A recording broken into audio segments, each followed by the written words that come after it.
Are you and your spouse on the same page when it comes to what retirement is going to look like? If not, it's time to talk. And that is what we're going to do today with Ryan Kravitz. We're going to work through why planning is a team sport for couples. This is Candid Conversations, retirement talk with Ryan Kravitz of Kravitz Financial and Insurance Solutions. Hello, welcome in. This is Candid Conversations, retirement talk with Ryan Kravitz. I am Ben George. He is Ryan Kravitz at Kravitz Financial. Ryan, couples, I know part of your job is most of your job is retirement planning, but some of your job is a little bit of therapy, right? You got to work with couples all the time to make sure they are working together and communicating about their retirement. Yeah, this is a huge issue. Absolutely. Trying to make sure that you're on the same page when you make that decision to actually retire. So, yeah, I know this is an important thing to discuss for sure. Yeah, we're going to work through it all today on the show. So if you and your spouse are maybe not on the same page, trying to figure out what you can do next step wise to maybe get more active and proactive about your financial future, well, today's episode is going to help you with that. And of course, we'd love to have you subscribe to the channel. If you haven't done that already, just hit that subscribe button, like it, and also leave a comment. If you have a question for Ryan, be sure to drop it in. Ryan stays pretty active on the YouTube channel. So if you have any thoughts down there, we'd love to hear from you as well. So, Ryan, I know kind of the whole idea is, why is this so important, right? And I think we have a question that came in recently that I think ties in perfect to this and can kind of jumpstart this conversation from Lisa. She says, my husband wants to work another decade, but he's already 64, and then that sounds insane to me. I think we have enough money for him to retire sooner, but he just wants to keep working anyway. So is there any point in debating this, or should I just let him work forever? For the record, I'd prefer for us to be able to travel a lot. This is a perfect way to jump this conversation off, right? Yeah, you're right. I mean, this is a perfect segue into what we're talking about here today, because I mean, the short answer here is I don't know, right? Obviously, this isn't a question that I can answer because it's all going to be based upon you and him, right? This situation together, you as a couple. What I can tell you is in a situation like this, like what I've run across is sometimes one spouse might have a vision where, for retirement, it's okay. If we can financially afford to retire, then let's retire. We're no longer going to be working anymore, and we're going to be doing these other things. Maybe it's I want to travel, or I want to, go on other vacations or other things that are just kind of on the bucket list. Or maybe the other spouse has in mind more. They want to continue to work. Maybe they get a lot of satisfaction, fulfillment out of continuing to work. And they really didn't have plans to slow down anytime soon. And, sometimes I hear, well, I'll probably slow down, if and when, really my health gets to me or something like that. I need to make decisions. But one thing I would caution is if somebody is working, one spouse is working, they're really enjoying what they're doing, and not going from to that to okay, now I'm retired, because then the question is, okay, what are you going to do Monday morning? How's that going to go? Because then there's Monday, Tuesday, Wednesday, there's everything else. So you need to create that unique vision and have a pretty good idea of what you want your retirement to look like.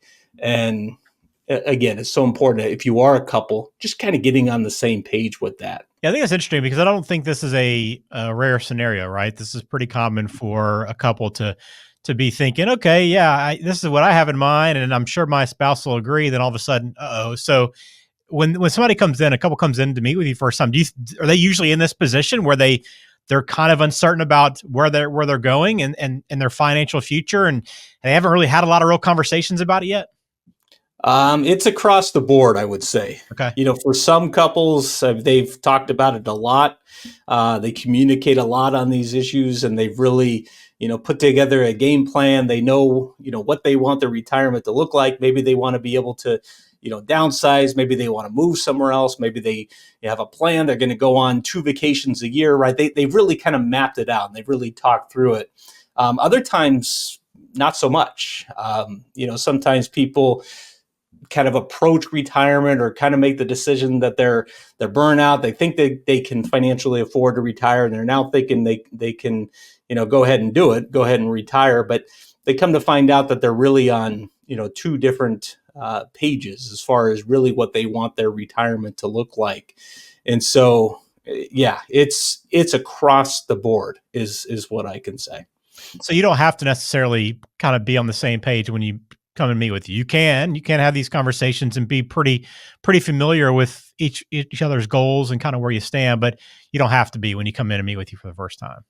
Definitely not. And quite frankly, I think that's one of the big benefits of working with an advisor is because they are a third party, that's, that can kind of be a sounding board within this conversation or help facilitate this conversation. And it's kind of working as a counselor, if you will, to some degree, because the first stage of retirement planning isn't running the numbers and doing different calculations, different projections, and all that. The first stage really would be is figuring out what is your unique vision. What do you want your retirement to look like? What would you like to be able to do? And then in order to accomplish that, what's it going to cost? Mm-hmm. How much are you going to spend? What's the budget going to look like in order to create that ideal retirement? And I always say, ideally, you should create two budgets. And I know even doing one budget is just no fun. Hardly anyone I talk to wants to put together a budget.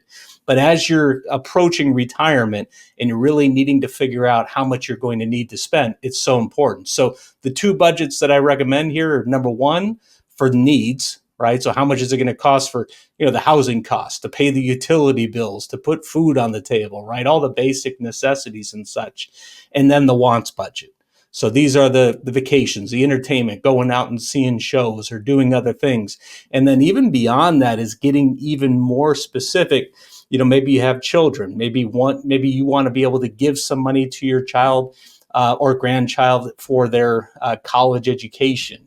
And maybe the other spouse doesn't. So it's kind of getting on the same page with that. So it starts, though, with that unique vision, figuring out the needs first, then figuring out the wants and having that discussion around that. But certainly, oftentimes in working with somebody new, the first 2, 3, sometimes meetings is all about just crafting that vision and helping to figure out that together, especially if the couples are on different pages, or the couples on different pages. Right. Well, obviously budgeting is a big one, and kind of that vision is an important topic to get through. But what are some of the other important topics that couples need to discuss, couples need to be working on together? Well, I mean, there's so much to this because, again, it goes back to that unique vision, but I am thinking of one couple in particular where he was thinking that they were going to downsize, maybe move somewhere else, maybe locally, where she was thinking that was going to be their forever home. And she wanted to, take some money and be able to remodel, thinking, hey, this is where we're going to spend so much of our time. So wanted to spend some money and do some things there. So it's across the board. But the other thing that I find too, and I mentioned the college earlier, is, you figure out how much you need for your needs, figure out what you need for your wants. And then are there other desires? What do you want your money to be able to do for you? Do you want to be able to give money to your kids or your grandkids or to charities or things like that? Sometimes what I find too is that one spouse is maybe more social and wanting to get out and do more things, and the other one may not be as social. And so they don't want to go out and do more things and spend more money. And so kind of just getting on the same page, with that. I remember one guy, he had a unique hobby. It cost some money, let's just say that. And, the agreement as we had these discussions was, he said, what if I just work one more year?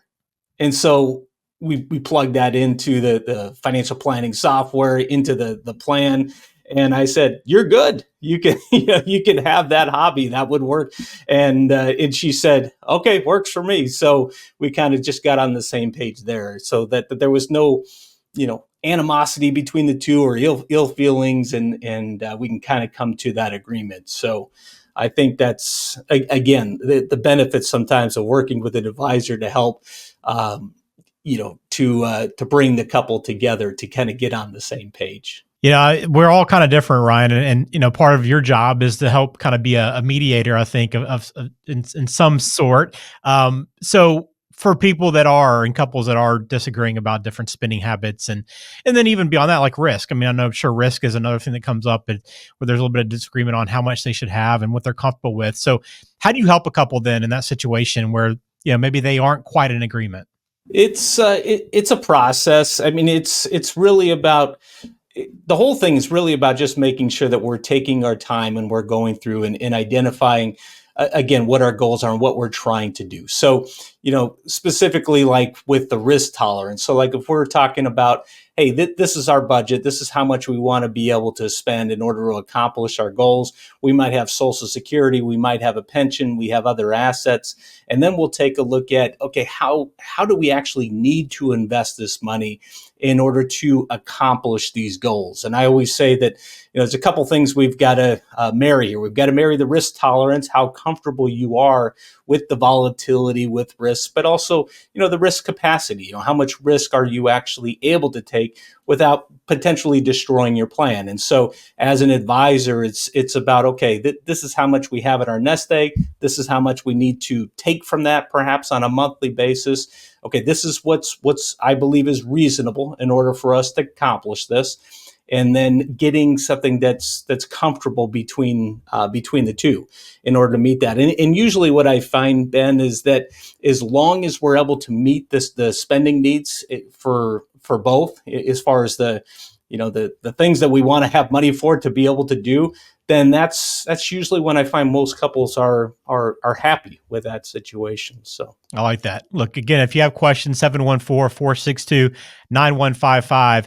And, kind of the whole premise of this conversation is it's a team sport, right? So I'm sure there's a lot of couples, and this is just kind of natural, where one typically handles most of the finances. But is that okay to be in that situation, Ryan, where one spouse is kind of the primary person that handles all financial matters? Or do you want them to typically both be involved to some capacity? So this is a great question. And so the way I would answer this is that initially, I think it's really important that both couples or both members, both spouses are on the same page. And so we've kind of talked about this, but as far as the vision, the goals, how much we want to spend and all of that, and in initially really creating the plan, putting everything in place, that can take a few different meetings or so in order to really get that solidified. But then on an ongoing basis, I mean, there's going to be changes and everything else like that. I think it's totally fine for one spouse to be, more the lead, maybe a little bit more involved in what's going on, with the finances. And I find that, quite frankly, that's typically what happens, because usually it's one spouse that has more interest in, the really going through the nuts and bolts and understanding the more the details of the finances and the money part and all of that sort of thing. And again, I think that's absolutely fine for one person to be a little bit more involved with that. Some people just don't have the desire to really get into the weeds and really understand it and really deal with all of that.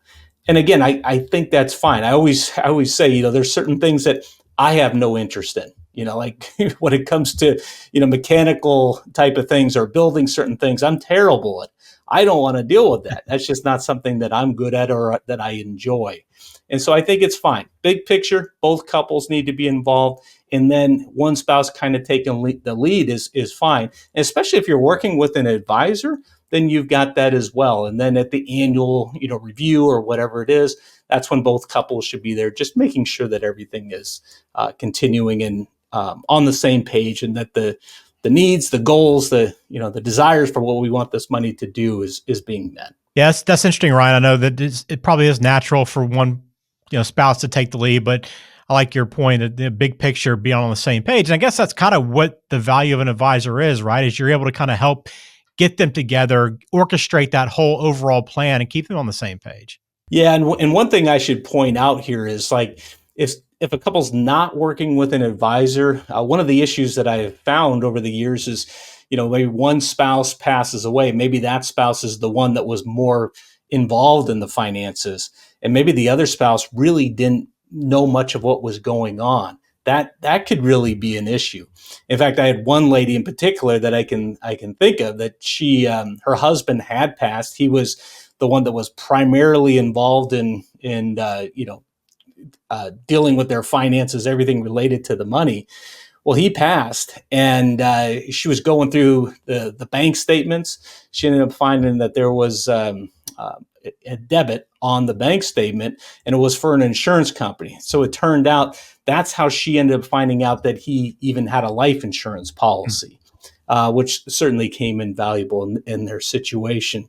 But the key thing I would say is, even if one spouse isn't as involved in the finances, which I think is fine, I do think it's absolutely important that that spouse still kind of knows where everything is, or where they would be able to access it, and that sort of thing. And again, if you're working with an advisor, that's where it's really easy. If your advisor's doing comprehensive, retirement planning, they'll have everything in place and can help facilitate that. And that's, if one spouse dies, that's certainly can be a financially unsettling time, but certainly emotionally as well. That spouse. No question. It's almost like, you got to ask yourself, okay, if you're the spouse that's usually on top of the money, have I communicated everything effectively and efficiently, where if something does happen to me out of the blue, will my spouse know exactly what to do, or know of everything that we have? And on the other side of that is, if your spouse dies, do you know where everything is? Do you know how to find everything? And if your answer on either side of that is no, well, then you probably need to sit down and have a conversation, but probably sit down with the financial advisor to make sure all this stuff is put together. Yeah, where's the trust? And where's the powers of attorney? Like all the important documents, everything that you need to know, for sure. All right. So Ryan, let's kind of close out with anyone that's maybe starting their financial journey, their retirement planning journey together as a couple, and maybe haven't done a lot of these things and are kind of thinking through of it. What's kind of some final advice you'd provide them? I know sitting down with an advisor is important. Is that the main piece of advice we want to leave them with? Or what would you say, hey, here's what you can do right now? I think that the first thing is to try to get an idea. And I think a lot of people kind of, at least on the surface level, have an idea of what they would like their retirement to look like. That's kind of a starting point. But even if you're not really there, you're just not quite sure of how all this would look and really what's possible. Again, that's really the value also of working with an advisor who can sit with you, ask you those types of important questions, and really help facilitate that and help you design that ideal life, ideal retirement. I love that. Well, again, at Kravitz Financial, confidence, security, peace of mind are kind of three pillars. And this is why we have this kind of conversation, right? And being on the same page with your spouse can give you all three of those things. So if you have questions, want to follow up again, leave a comment on YouTube if you're watching us there. We'd appreciate the support there. Subscribe, but also get in touch with Ryan, kravitzfinancial.com. You can schedule a meeting through the website, but if you want to call directly at 714-462-9155.